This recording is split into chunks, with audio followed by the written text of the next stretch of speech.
Everybody, welcome to the show. Welcome. Just a good hour, right? Yeah. Is that a good way to say it? We just have a good hour for you today. We find ourselves constantly craving, like, where's something good? Where? Like, where is anything good? And so it's always a joy when we cobble together an hour that is really good, and it's going to make people feel like, Yeah. it's nice. It's a nice response to some input for a change. Every time I picked up this book Yeah. the past week, I've just felt better. Yeah, exactly. We have a poet on with us today. We have David Gate today, and his book is coming out called A Rebellion of Care, and it's just lovely. It's just absolutely lovely, and you'll find out. We're about to like do a deep dive, but speaking of good, and I realize this will be dated by the time that this comes out. But whatever, sometimes you get in real time things like before it's all, I tend to get on the other side of something and then I kind of tell it in a polished way. Mm-hmm. But I'm on the before side because this afternoon, me, Mom, Gavin and Danielle, and Ben, Tyler, we are all flying to San Diego because Caleb, my third son, graduates from the Marines in 2 days. Listen. First of all, you were absolutely no help yesterday. Amy. No. Okay. Well, you would have been helpful to you. Amy's texting me yesterday because, well, you know this if you have been around me, listener, but like I am already deeply affected by ceremony. Yes. I am a person who loves pomp and circumstance, and I love graduations, and I love anything ceremonial, tradition that gets. They made me cry. Like I get overly emotional, even if I'm not really invested, and I'm invested this time. Yeah. So I'm about to have my very first, I've never been to, no, that's not true. This will be my second, but the other one was almost 30 years ago, like military graduation ceremony. Yeah. Talk about like ceremonial. I am not going to do well. And thus Amy texted me yesterday. Well, you go ahead. Well, no, I had just, I kept thinking I needed to remind you to take binoculars. Okay. That was all. I was just a little reminder. Just a little tidbit. Take binoculars Yeah. so you can find him. Yeah. And sunscreen. You did tell me those things. I will say So that I'm just trying it to be was helpful. pragmatic. And then I was like, well, there's a couple of other helpful hints. And for me, I like to prepare. That's right. I like to run it through my head. Like, what's it going to look like? What's it going to feel like? What is my response probably going to be? Like pre-game the whole thing. And it used to be just to try to like control every single moment of it. But now it's actually helpful in that I won't be as surprised. And so I can be more in the moment. Okay, that's fair. I can enjoy it. So I was just trying to give you some helpful hints. And you were responding positively as if you appreciated it. And you don't have to click on any links I send you. That was your choice. You are right. I am a grown person. I just thought if you wanted to know what it was like, if you wanted to know like the special honors and then what happens at the very end when all the people run from the stands. Because what she sent me was a video. Was it from last week? Uh-huh. Last week's Marine graduation, exactly where I'm going in San Diego. And she's like, well, I've got our text pulled up right now, but I can't say all of them because there's too many curse words in it. I said the F word a couple of times to you. And at one point, I'm like, I'm not watching this. I can't watch this right now. I'm working. Don't talk to me about a mom sprinting to her son. I can't deal with that. And then like 10 minutes later, I'm like, damn it to hell. Because of course I watched it. So emotional. It's so emotional. And I have this like insider knowledge of Caleb's experience there in which he really flourished.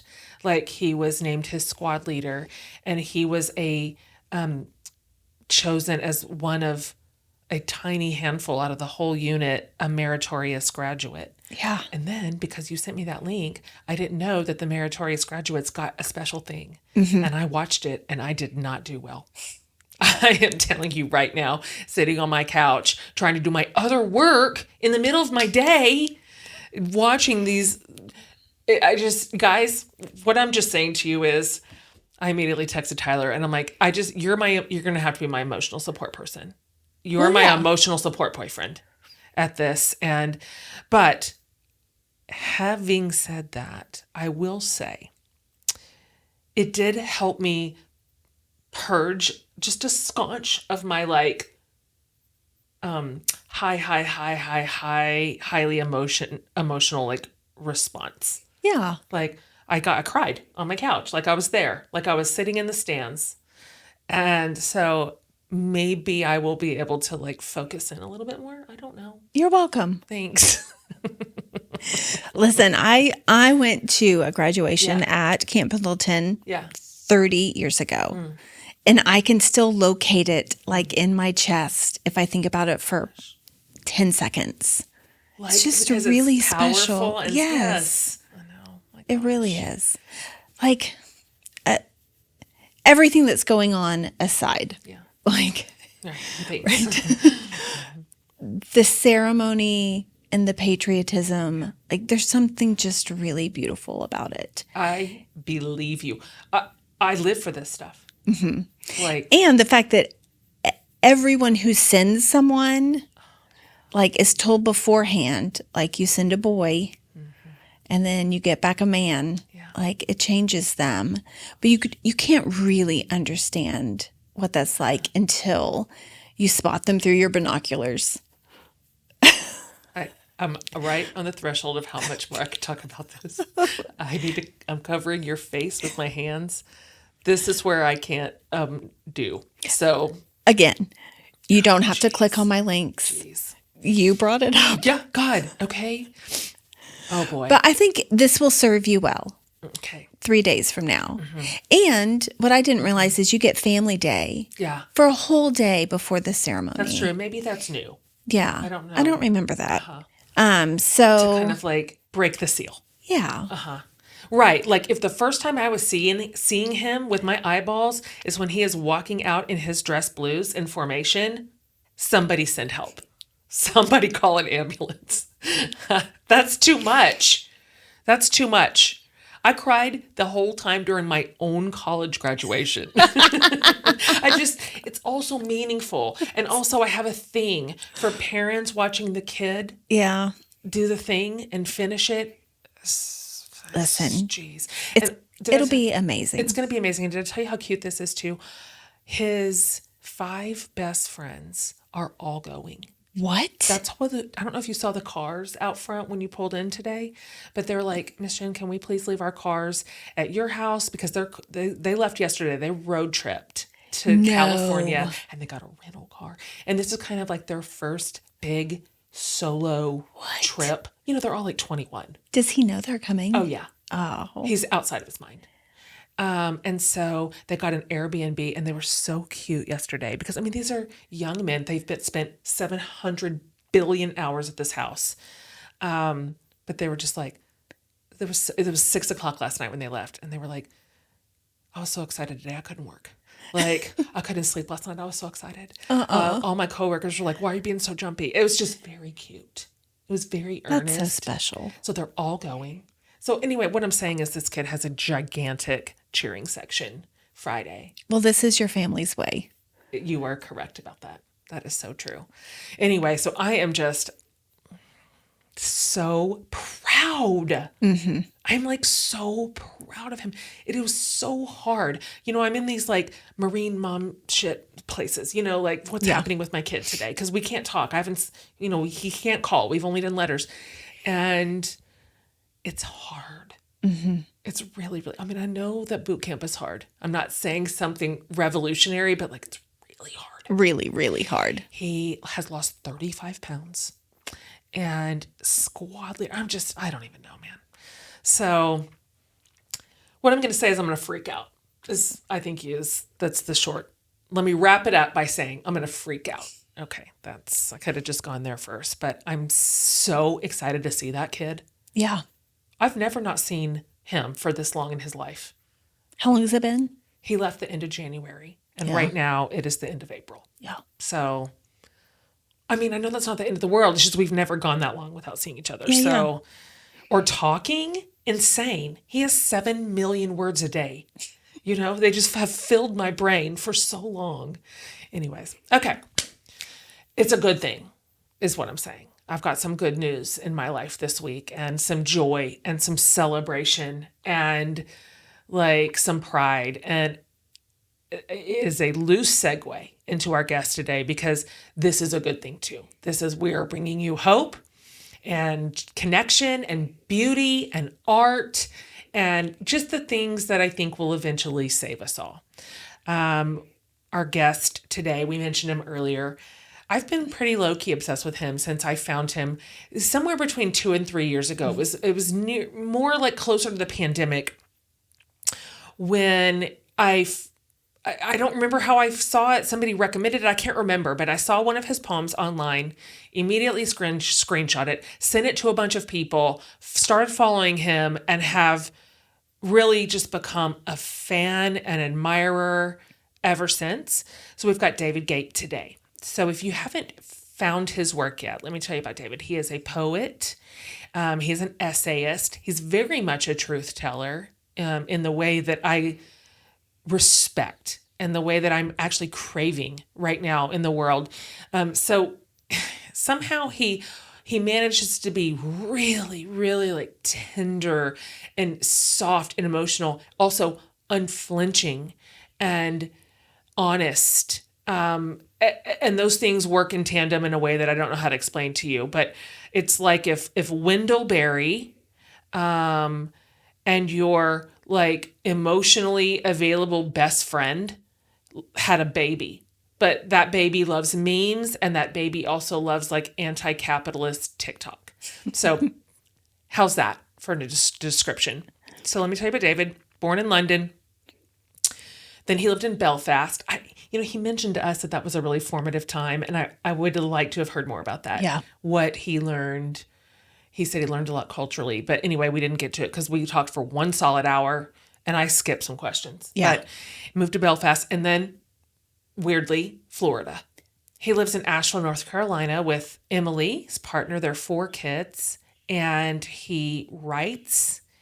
He raises goats and animals and gardens, and he mills flour like a miller, like a flour miller. Mm-hmm. And he's just built like a really beautiful life. That's how it feels to me when I hear him talk about his life, and I think about the choices that he has made so that he is living in a way that is in full alignment in who he is and his values and what he cares about. That just, I don't know, it's meaningful to me. One of the most clarifying things he said that is going to stick with me forever is when he said, I realized I didn't want an email job. Oh, yeah, me too. Oh, my gosh. I was like, that exists. That's right. Now. And it's such a perfect way to like encapsulate. It was. Like what you're stepping away from. It's true. And what you're going towards. And, a lot of us feel that way, but we don't do anything about it. Mm-hmm. And he really rebuilt his life around his values and went, I don't want to live my life in emails and meetings. One thing in the intro that he says is most of us are living a radicalized life. We're just radicalized about something we don't even care about. Oh my God. I texted that to you yesterday because I couldn't quit thinking about it. So many of his words in this book. I'm actually just going to read that paragraph because this is just in the introduction. This is literally on the first page. So by the way, most of this book are poems, but then he has sort of a longer form intro that reads a little bit more like an essay to each of his sections. And that's what this is. But he says, though it may not feel like it, most of us already live radical lives. It's just not for anything we truly believe in. Jugular. If you find it impossible to go to Target without spending $200 on stuff you had no intention of buying, you are already radicalized. Or if the only political options you can imagine are either old men in red ties or old men in blue ones, or if the Amazon truck visits you every day, or if you give 10% of your income to a church that spends only a fraction of that on helping the poor, or if you bust your butt working hard as you can at a career you don't enjoy for a company that doesn't care about you with the hope your body will last for more than 5 years of retirement, you are radicalized. These are extreme behaviors. We just call them normal. Yikes. God. I know.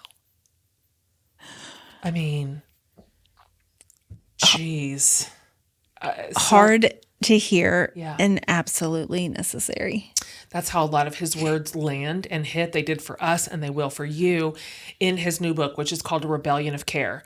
And it is just very human and it is very hopeful and it is very honest. And he writes about things that feel healing right now and hopeful, grief and joy. He writes about masculinity and what that could look like in a better world, and friendship. And he writes about burnout and belief and faith. It's just kind of all in there, the human experience. And he writes in a way that will make you feel less alone, but more alive. I don't know how else to say it. So we are delighted to welcome this very soulful and brilliantly weird and wonderful human to the show, David Gate.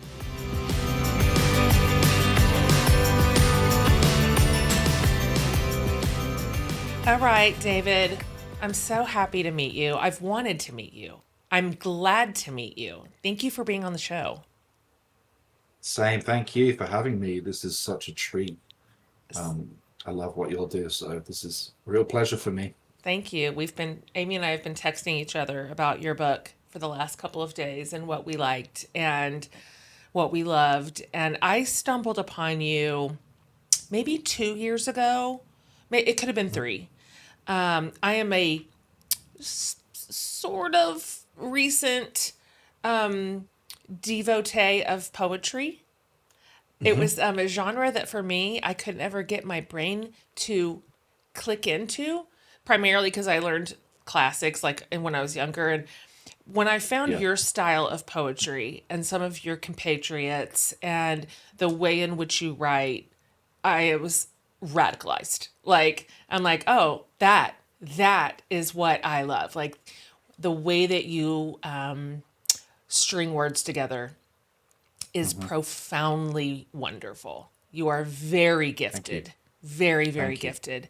And I think we're just at this moment right now where like words matter, Oh my right? gosh. Jeez. Like a lifeline every day. Art, words, resistance, just this is our moment. I don't want it to be our moment. I wish it was somebody else's moment, but it's our moment.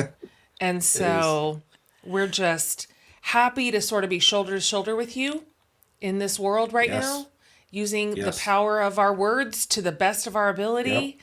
like as Best far we as know they how. can reach. And that's our hope. Before we get started talking about your gorgeous book, A Rebellion of Care, can you just give our listeners some of the big markers in your life? Like you started here, then you went there, you've ended up where you are now, and how Okay. faith came into your story as well. Okay. So I grew up in London, in the UK, in a Christian home. Grew up in a kind of charismatic Anglican church, which there aren't many of those in America, but in England there's a few. And so I grew up in the kind of charismatic Anglican world. And then I got married pretty young, in my early 20s, had kids. We moved to Northern Ireland. I lived in Belfast for 3 years, and loved that. That was a big eye opener culturally for me. Um, and then we moved back to England. I worked for a church there for 5 years, and then I had an offer for a job to work as a worship pastor in Jacksonville, Florida.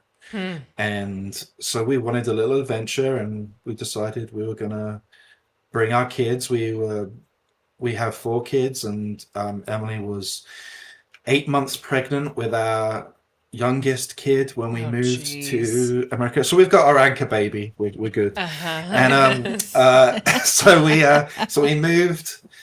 That was like 2011, Mm, and worked for a church in Jacksonville for 5 years, mm, and um, really against my will, mm. I found myself enjoying living in America. I Uh, had never oh, thought I really would. I that's was always amazing. kind of very, very That's critical amazing. of America, Sure. and thought I Same. would have this little adventure, and we would Hmm. see it out, and I would be this Yeah. strange, you know, poetic British guy Mm, for a while. And I fell in love with so much about this place, mm, and what it did for me, and how it allowed me to come into myself, and mm, the kind of opportunity that is here is amazing. mm. But there's a lot to do. so Yeah. in 2016 we moved to Asheville, North Carolina, Yeah. and Asheville, North Carolina is, I don't know if you've ever been here. It is Yes, it's beautiful, stunning. and it's such a cool city. We Hmm. have It it's is. a very liberal city. We Yeah. have an amazing art scene, amazing music scene, incredible food scene, one of the best Totally. food scenes in the East Coast, and we're one of the best cities for beer in the country. Bonus. So it's Bonus. we've got everything. Yeah, you And, do. What's left? yeah, Yeah. and we wanted to have a homestead. We wanted Hmm. to um, have goats and chickens, and grow Hmm. our own vegetables. And this is a fantastic place to do that, Yeah, it because it is. rains, and it Yeah. suns, and everything grows here. So uh, yeah, that's kind of the Uh-huh. That's so abbreviated interesting. version. I mean, did you have some sort of history with growing and farming, or does this come as No. part of the American package that we handed to you? Like, come to America, you could be a farmer. No, it's actually a rebellion to the American Mm, package, which that's was true. we noticed not long after moving here that so much of our food was like Yeah. not real. Yeah. Yes. And That's after that's it. growing up in England, there's so much additives and preservatives, Yeah. and corn syrup and all this stuff, Mm, and so we just felt that, and everything was wrapped in plastic 3 times, yes. and we just didn't want to live that way. Mm, And so one of the big moves we did, and you can do that through consuming, you can consume differently and consume better. hmm. But we wanted to just be a lot more connected to our food production. So the food element Mm. is probably the big reason why we have a homestead. Yeah. I'd love to hear you talk a little bit about this. We were just last week or the other, we were interviewing Jeff Chu, and he Mhm. wrote a book about What a book! farming. What That's did you a read beautiful it? book. Yeah, Beautiful. He's a yeah. beautiful writer like you. And it was fun to talk to him about how much rich material the land gives a writer, Hmm. and a spiritual thinker particularly, not necessarily particularly, but additionally. And so I'd like to hear you talk a little bit about how all of this that you do, the animal care and the gardening, you mill flour like it's Yeah. 1874. And Yeah, really. you really do. And so I'd like to hear a little bit about how that parlays into your work. So at some point in working for churches, I realized that I just did not want to have an email job, and I That's a didn't want to great be. shorthand for that. I just know what that Yeah, means. I get it. yeah. I didn't want to Yeah. have an email job, and I Uh-huh. didn't want to be in meetings that could have Uh-huh. been emails, and I didn't Uh-huh. even like the emails. That's I did right. not want to be on Slack, and I did not want to Slack. be answering Please messages, deliver us. and I just didn't want that to be what I was spending my time doing. Like I loved caring for people, like in Hmm. that element of, and I loved creating and writing and the opportunities I got to do that within the church world. But um, I did not want to spend my life with emails and meetings. Yeah. And so, when we moved to North Carolina, I kind of set myself about, like, if I'm going to work, I want to do processes that interest me and that I enjoy doing. So initially, I worked at a fiber mill. So where we turned wool from alpacas and bunny rabbits and sheep into wool to knit with. Your friend Sarah Bessie actually used a bunch of our wool. That tracks. Yeah, and so I really enjoyed doing that. I kind of put that off because it seemed like not a very it's not a very impressive job. I think if you're a middle-aged man, as I am now, it's not the kind of thing that impresses your friends from school and so forth. But I really enjoyed my time and what I was doing during the day, and I really enjoyed the processes, and having made something at the end of the day really delighted my heart and spirit. I love this. And I found that I would rather have less status in this world and spend my life doing things that were enjoyable. And so when that business closed, I immediately just looked for something similar. And I found this flour mill, this amazing business in Hendersonville, which is near us.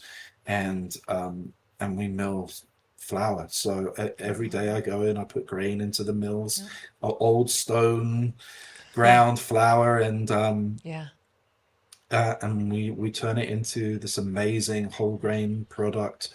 And there's this this whole grain bread revival. I mean, the sourdough thing is huge now in our culture, and so I just love the processes. And as a writer, what it allows me to do is it allows me to do something that isn't just words and ideas. And when you spend your life doing words and ideas, you can get in your own little world and little bubble, just lost in your own brain. And a lot of the times it doesn't feel like work, and so there's just lots of reasons why. So currently I spend a day a week doing that. Like, most of my life is writing now, but like I do still spend a day a week at the mill making flour, because I write my best things while I'm making flour, and I write great stuff while I'm helping with the garden here too. I just find there's something about having something to distract your hands that allows your brain just to be a little freer than just concentrating purely on the words. And I completely agree. That mind-body connection cannot be overstated.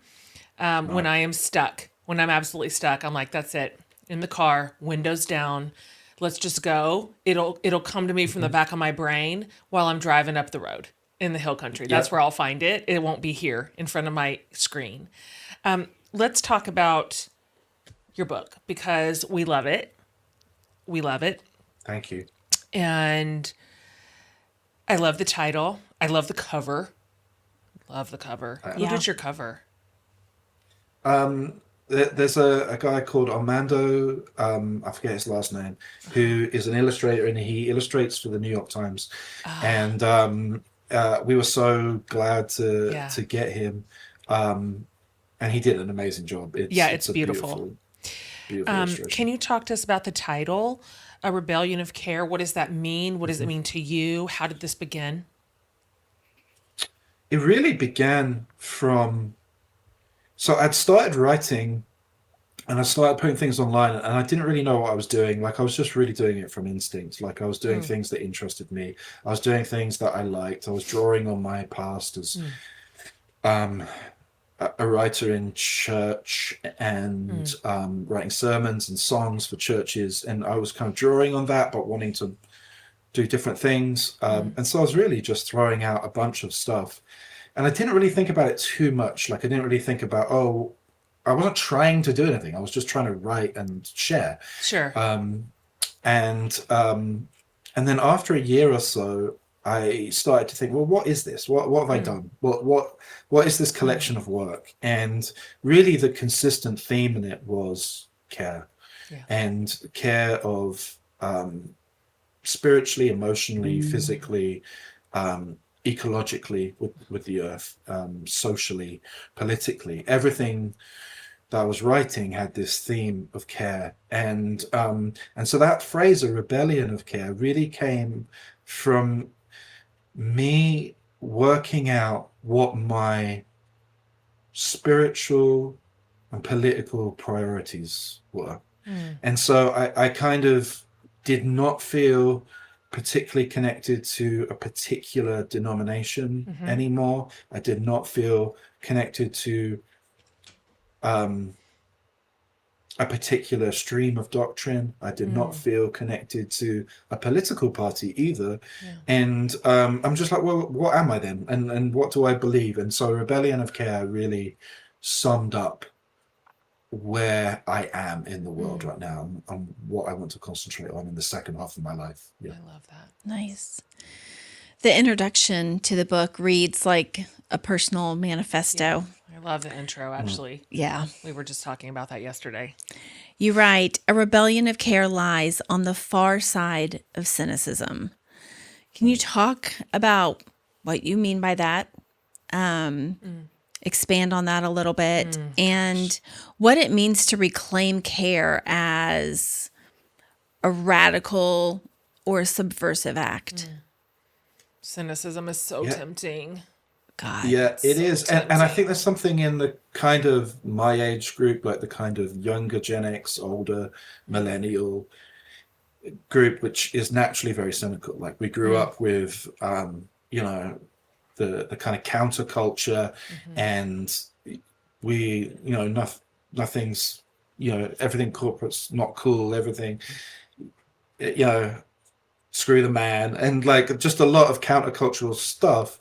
And and that has left a lot of people in my age bracket, particularly, and I think a lot of younger folk too, very cynical about How old the are world. you, And David?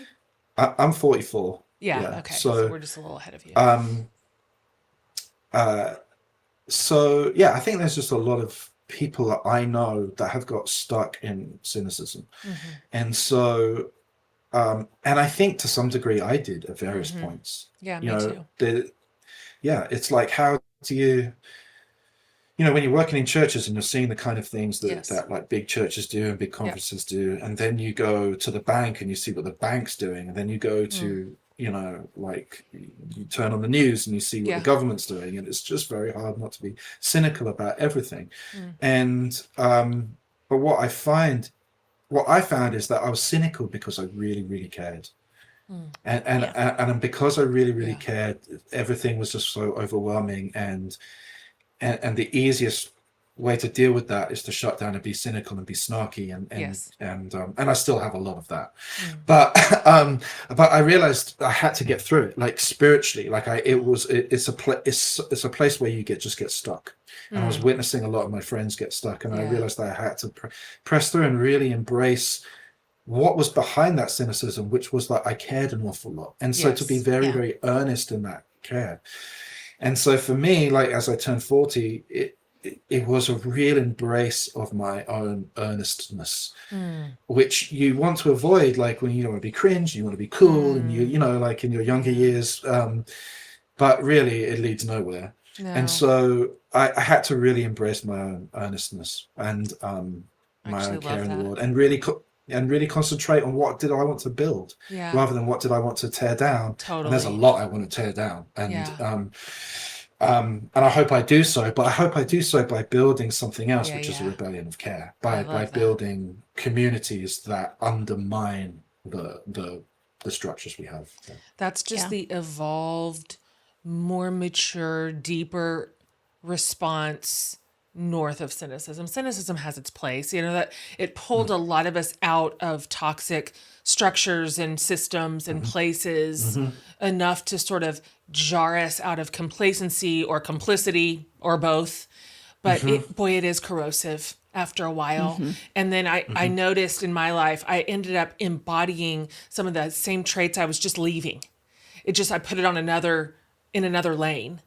And so after a while, it does run out of its own fuel, and it requires something more noble to push it forward into something new and good and full of life.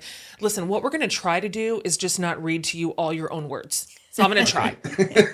We're going to try for this podcast to not just be me and Amy reading your words back to you, and then that's the end. I'm happy with that. Okay. I got a bunch of dog ears. Thank you. I love this one. In fact, I endorsed this book, and I think I alluded to this poem, or I meant to in my endorsement. But this one, God, why didn't I bring my glasses? Are those readers? They're like progressives. Can I see them? Hardcore. Okay, I'm sorry. We're 50, so this is your future. Okay, you're the real Gen X. We really are. We really are. Because I'm getting somewhere. I'm going to read you one of your poems that I absolutely love, and then I would like to hear a little bit about your creative process and how these come to you. Okay. Amy, God, clean your glasses. Okay. Joy is an act of rebellion. Joy is an act of rebellion against established order. That's why the angels brought their glad tidings to the night shift serfs rather than the boardroom suits. Because the joy of heaven heralded to us cannot be commoditized, privatized, or monetized. Though the system takes all it can from our tired bodies and stacks its weight upon our aching backs, it will never, not ever, ransack our hallelujahs. I could cry when I read it, but like, it will never ransack our hallelujahs. It's just a phrase that I have goosebumps. It's so beautiful. Can you talk to us a little bit about how you write? Because poets write differently, and your inspiration. Some people start with the finish line. Some start with a one word. Some start with more like narrative words, and then wrangle it down into something like a little more dense. I'd love to hear generally how your poems are developed. Generally, it all starts with like an accumulative process. So the correct word is actually accretion. And so what happens is that I just gather lots of little things. And so everything starts in my notes app on my phone. Like, so as I'm going about my life and day, and I've almost killed myself driving, trying to write down an idea many times. But and that's how it starts, just little lines. And then once there's something that and then I just go on what interests me. Like, so if it's grabbing my interest and attention, it will sit and ferment in my mind, and then I'll think of something else that will go with that, and something else that will, that could add to that. And sometimes they're quite disparate things, and sometimes they're all together, and it just kind of flows. But really, it's accumulative, and then when like I feel that kind of creative impulse to finish something, then I just go with that. I tend not to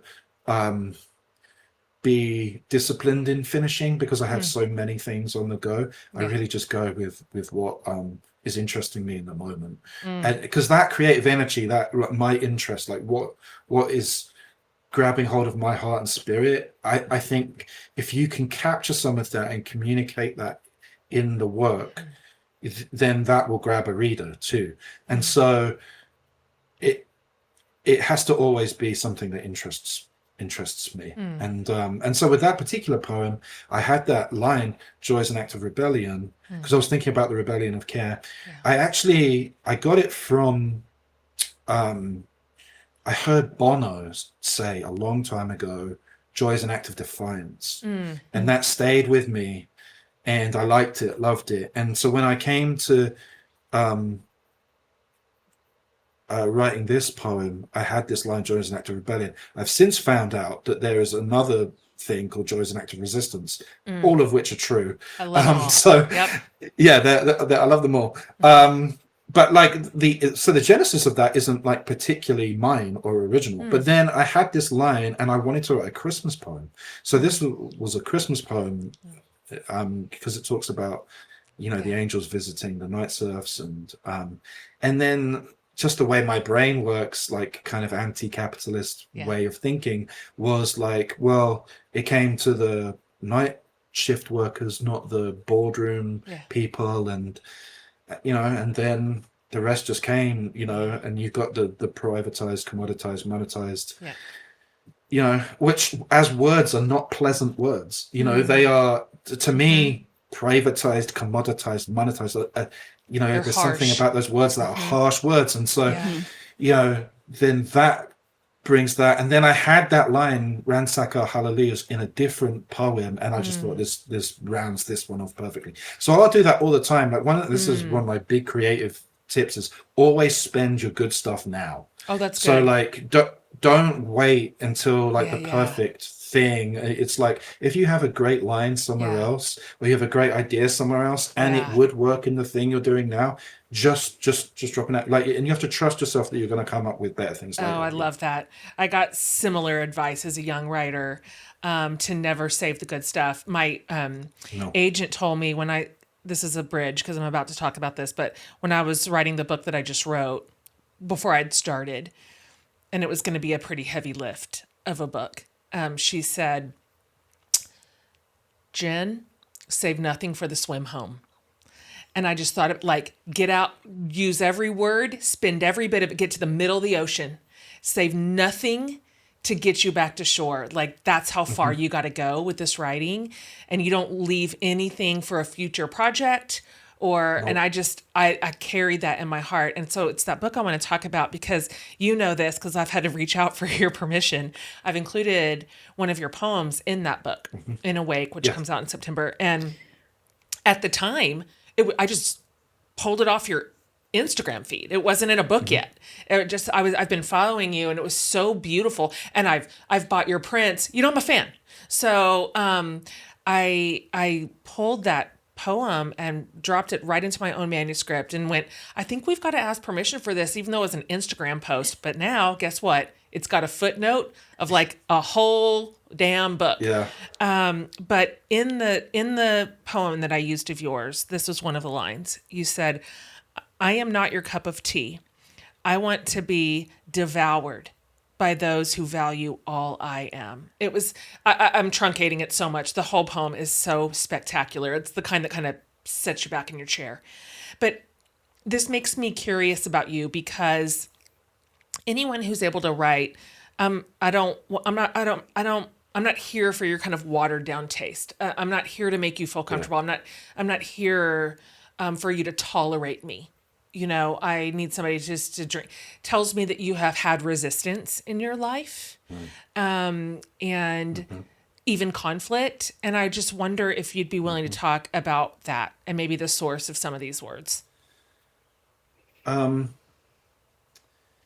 think it is a constant battle to speak the truth. And even things we all know, it can be difficult to say it sometimes, if it's not something that is normally said and is not something that is normally expressed. And so you have to fight for that, and you have to fight for your experience of the truth. You have to fight for your story. You have to fight for all of that, and there's cost all the time, because what people want to hear usually is their own thoughts and feelings reflected back to them in exactly the way that they hold them. Yeah. And so, and you're just not going to do that as a writer. And but what you can do, though, is find the hidden things that they don't have words for themselves. Yes. Like that's something you can do, but you can't just reflect back to people what they already think and feel. You have to really put your story and your experience in the world. And in order to do that, it is a fight, and it is a battle, and you have to work through that every time you do it. Because every time you're saying something true that isn't normally said, it's that same feeling. It is. Like, you don't really get more confident in that. Like, you get more confident perhaps in your ability to express, and your technique, and your your rhetorical techniques, or whatever like you're using to write. But you don't really get better at like breaking through something that's difficult. Like it's you just got to do it again, and Right. and you have to worry, and you have you have to worry That's about right. what people are going to think, and and maybe you'll get through like, oh, I now don't like, because I don't worry about like the people I went to high school think. I could care less about what anyone I went to high school thinks. But do I now? Jen Hatmaker follows me. Am I going to say something that Jen doesn't like? Like I still then have to go through that every time, and you have to constantly shed other people's expectations, other right. people's perceptions of you, and to get to the truth. But I have to do it. Like I if I don't do that, I shrivel up and die. And so I have to do it. Like there's some creative impulse in me, that some kind of pathology that just has to say the truth, even if it hurts my scenario. Yeah, same. I'd like to talk to you about the chapter about masculinity. Your essay, I Must Also Feel It as a Man. You write about the no asshole rule in a baboon society. Backstory: the aggressive male baboons were eating out of a dump. They poisoned themselves eating rotten food. They wouldn't let anyone else get near it, so the rest of them lived. And then you write, eventually, aggression all but vanished from the troop. The young males that survived were raised entirely by the females and the weaker males who were left. With less need for aggressive policing of resources, everyone spent more time grooming and taking care of one another. The culture changed overnight. The pack even developed a self-policing strategy to shun the young males that flirted with aggression. The scientists termed it the no asshole rule. It's genius. How do you think male friendship, vulnerability, and softness could shift the world if they became the norm now? And in doing that in your own life, what has that emotional honesty cost you, and what have you gained? I don't think you can overstate just how it would change the world. I agree. If men engaged in vulnerability, emotional honesty, just the work, the internal work of growth, seriously, and especially those in power, and so I just don't think we can overstate how it would change the world. I think it would undermine the patriarchy more than anything else that we could do. And so I'm a big proponent of it. I have found it absolutely invaluable in my own life to reach for emotional honesty, to walk towards vulnerability, just to be able to see, to be able to allow myself to be perceived in the world as small and weak and fragile and emotional, because that is the truth of who we are as human beings. And so in order to do that, particularly with emotional honesty, being able to express how I feel accurately there's just lots of situations, lots of institutions that just don't have time for emotional honesty. And so it has cost me. It's cost me opportunities. It has cost me money. It has cost me platforms. It's cost me a fair amount. It's cost me friendships. Like, if you're going to be emotionally honest about the environments you're in, that's right, it will cost you friendships. And so, it cost an awful lot. But again, I just can't go back into a cage. Like, there's another poem in the book called The Old Familiar Cage. And it has a subtitle, which I won't go back to Egypt, which is about when you have made emotional progress, you really can't go backwards Yeah, to that's right. to living in environments that don't allow for the individual. And so I think particularly with men, I think it's very, very difficult for men, to reach for emotional honesty, because everything tells you that you're failing Of if you course. do Yeah. that. And Right. so but it's the most important work right now, I think, for men. And so much of what men are actually looking for in this world, intimacy, Yeah. a sense of place, a sense of belonging, Yeah. companionship, adventure, excitement, is on the other side That's right. of reaching for that emotional honesty, for sure. That's right. Yeah. Patriarchy hurts men and it hurts Yes, boys just absolutely. as much as it hurts Absolutely. women and girls. Yeah. I have a bunch of sons, and I've watched them reckon with what's expected of masculinity in their teens and young adulthood. But I know them. I know their little tender hearts. Like, I know what they crave in the world, and watching them grapple with behavior that, well, gets rewarded, versus what feels more honest is really it's a daunting task to be a young man in this culture. I want to talk about friendship. You mentioned it a second ago. I want to talk about the upside of friendship because, in my opinion, this is one of the things that you write most beautifully about. Is this sense of community and connection and chosen relationships. I have to mention Friendship Will Save Us. I know that's one of your most beloved poems. I mean, you wrote it, you put it in the world, it struck an immediate nerve. It rose right up to the top of the pile for good reason. This was the poem that I bought from you, and you signed the back with your little scribble scratch handwriting. Yeah. And it I have was a just, poet's signature. you Sorry. truly do. Sorry, like I told you, we're going to just be reading to you some things, but is what will save us. So fall deeply in love with your friends. Date them, woo them, pursue them, mark your anniversaries, celebrate your victories. This is my favorite phrase. Take care of their names when they're not in the room. Create a space for them where all truths are tender, for intimacy doesn't have to be reserved for romance, and crushes do not belong only to lovers, so don't hide it when you find a bona fide ride or die. Everybody went bananas because it's so beautiful. When I first read that, whenever you put it out, how long ago do you think you put that on the internet? Like 2, maybe 3 years ago. Yeah. I just wrote into my notes, on my phone, take care of their names when they're not in the room, because it was so beautiful. It was such a beautiful encapsulation of what real friendship is. And so sometimes it's almost like you frame up friendship like a spiritual discipline.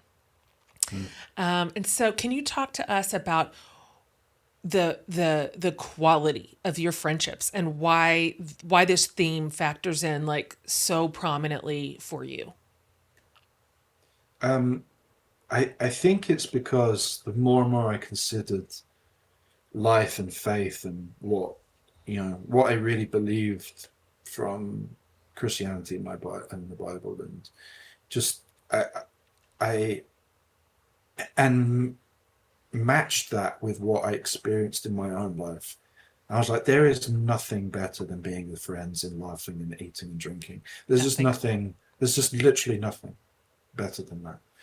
And especially if you have decades behind you, it is just the most sensational experience of life and what life is all about. And so, as I began to realize that more and more, it's something that I kind of knew, right? Like we all enjoy friendship, but realizing that there really isn't anything better than that out there. Like there really isn't a career or a status or possession that comes even anywhere close to friendship. I began to prioritize it more and more, and I also began to view it as the altar itself, where that's friendship and our relationships our everything. Is that is our lives, is our relationships. And so yeah, I came So beautiful. to it more and more, and just found myself writing about it more and more, wanting to communicate that as an idea more and more. And of course, everyone, this is not, friendship's great. Like, it's not an original idea. Like it's not. But like being able to put language to it that really captured the feelings and the mystery in it, but also the kind of fundamental goodness of it. So I just went searching for that language time and time again. So there's a whole chapter to it in the book. Yes. I'd like to pick your brain about the system we're in right now and our obvious and natural anger, and rage, and despair, and the art that we're seeing coming out of it. You say in one poem, "The sadness never leaves, but neither does the wonder." And in another one, "Sometimes the only antidote to apathy is anger." So how do you personally carry both joy and outrage without burning out? And what role is art, specifically poetry, playing in our being able to hold this tension right now? Help us. So I find it helpful to think of the anger as something that is at its root linked to the joy. And they are not separate things that are in competition with one another within myself.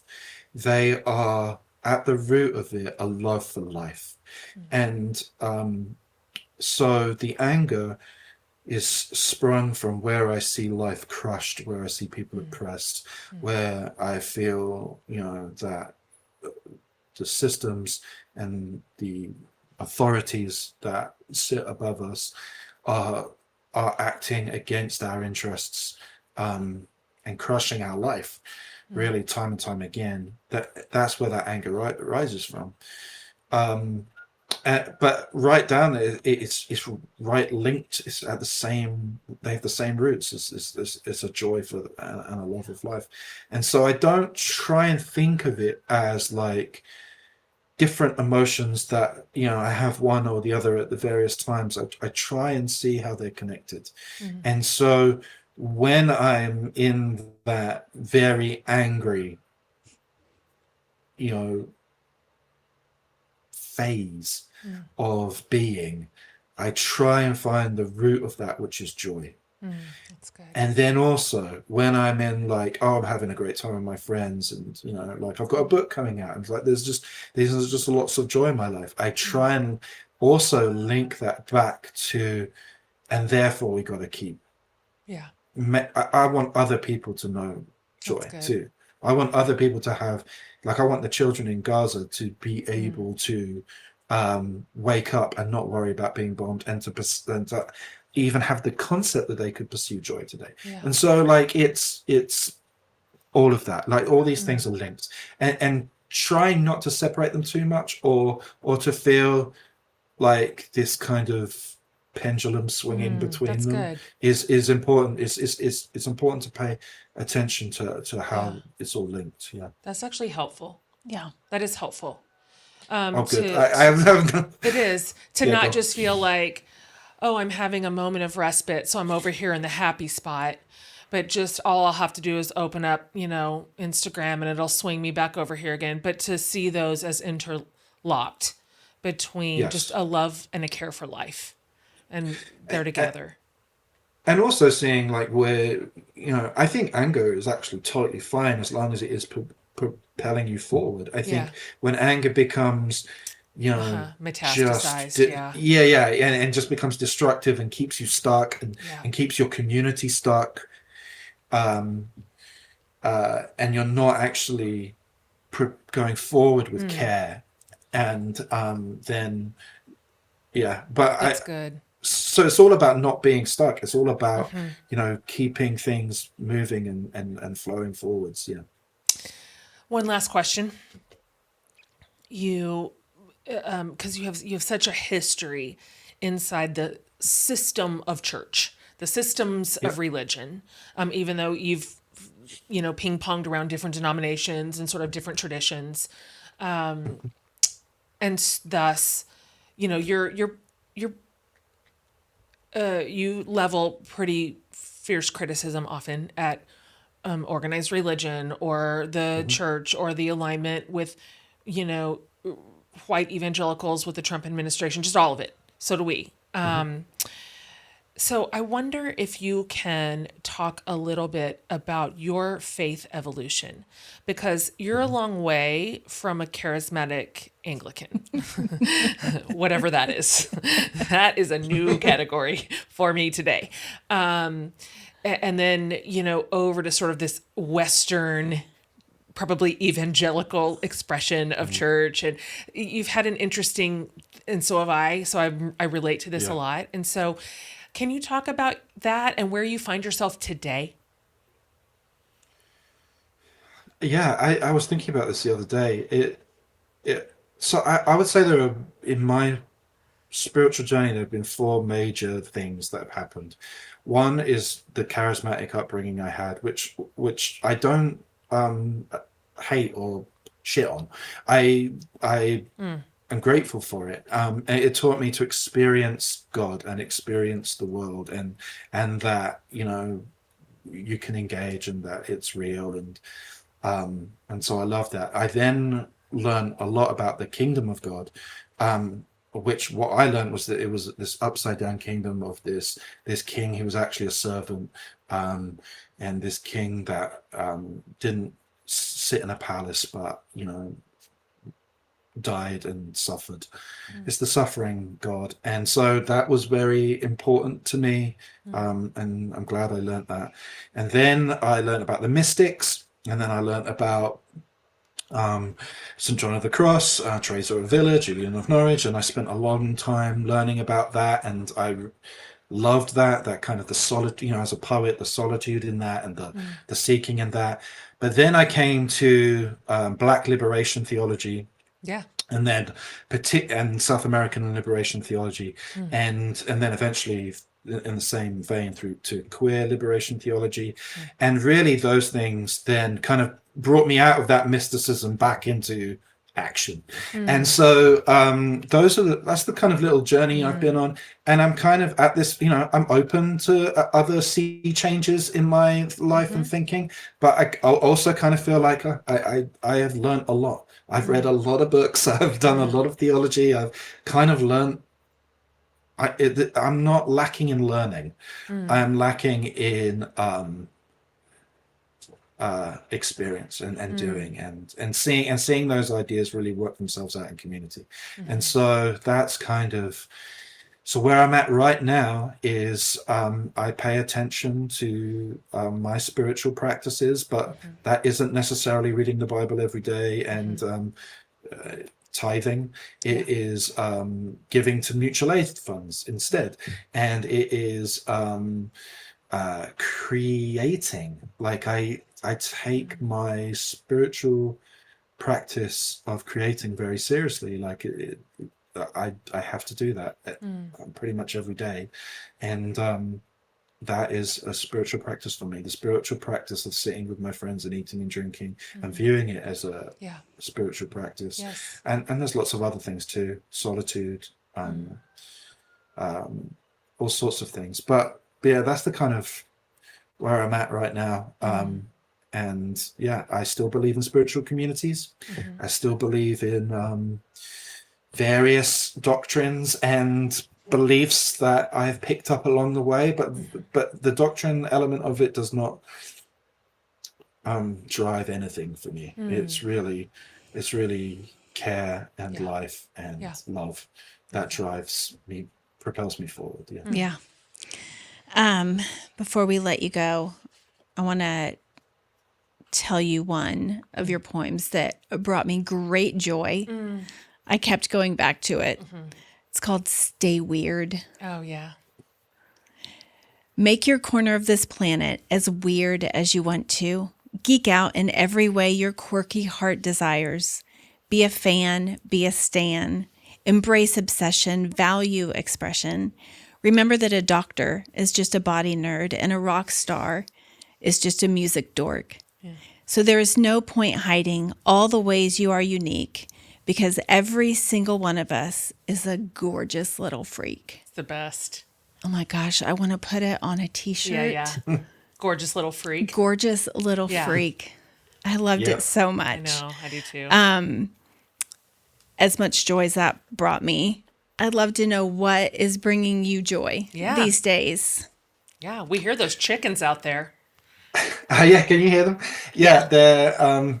This is such a beautiful time of year on the homestead because we have baby goats, and so the baby goats are the best. Oh gosh! You know, they are just these tiny little bundles of joy. Like they just leap in the air and they like dancing around and like they. It's amazing they were just born and yet they can engage in the world so readily. And so yes, that is something right now that is bringing me joy. And you know, art, music, movies. I just saw the movie Sinners. I heard it was amazing. It's incredible. It's a masterpiece. Yeah, it's so good. And that just, you know, seeing just the depth of that thematically, and just the moment we're in right now, and when that movie has dropped, and it you know, it creatively makes you come alive. And so creating, making, eating, drinking, baby goats. I mean, there's no real secret. There's no secret to finding it, I think. Oh, baby goats! I wish them for all. Oh my gosh! Can you imagine? I just feel like I would be a better person if I just had baby goats frolicking around me. Yeah, no, I believe you. Well, we're so thankful that you spent an hour with us. Thank you. And I'm so delighted to talk about your book. It comes out in July, right? Let's see. Yep. July 15th? July 15th. Yeah. Yep. I wonder if you could just remind our listeners, this is where to find you. This is where a great place to get your book. All of those things. So to find me online, my Instagram is at David Gate Poet, and that's where I'm posting most regularly. I have Substack too, where I do a longer, more in-depth look into cultural things, and that's David Gate Poet as well. I have a website where you can buy pretty much all of my prints and poems and stickers and things, which is also davidgatepoet.com.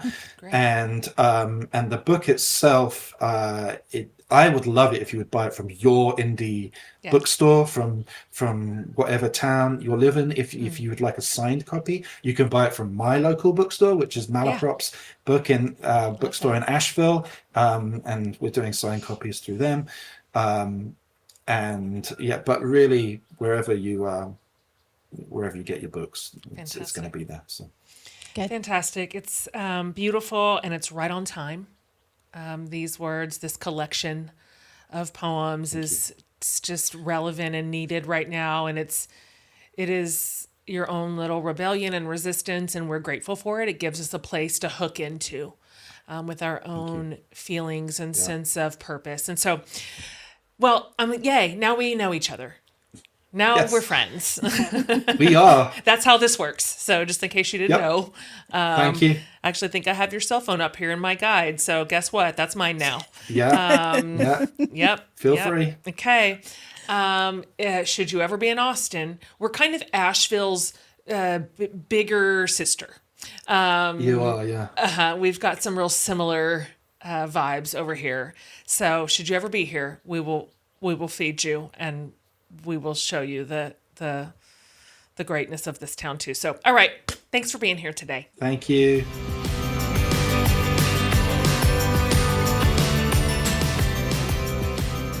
Thank you for being here today. I'm sorry we just went on and on. Apparently it was just, I had I just enjoyed talking to him, and I kept wanting to hear more from him. And we kept just reading his words back to him out loud over and over and over. Well, I was trying not to, but in our defense, I didn't get to half the ones I wanted to read. So you're welcome, David. Anyway, as he mentioned, his book doesn't come out until July 15th, but you can certainly pre-order it, or depending on when this episode drops, his preference is for you to get it from your local ND. But I do love the option that he has.